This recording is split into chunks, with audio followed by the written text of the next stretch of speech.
তাকে যে এই বিনিময় দিয়ে অনেক ত্যাগী মানুষ আছে যারা রাস্তাঘাটে, একজন মহিলা যুবদলের এক নেত্রী, তার সাথে আমার কথা হয়, ভাই তার অনেক ভিডিও ছবি এগুলো এই সোশ্যাল মিডিয়াতে আছে, সে বিশাল ত্যাগী একজন নেত্রী।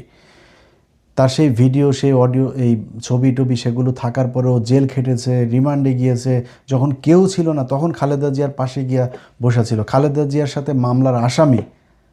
এরকম নারী পর্যন্ত এখন অবহেলিত। বিএনপির বহু মানুষ আছে অবহেলিত। আপনি মনে করেন না যে যারা কিছু করে নাই, যার কোনো অবদান নাই, তারপরেও তারে পদ দেওয়া হচ্ছে, এমনিতেই দেওয়া হয় না।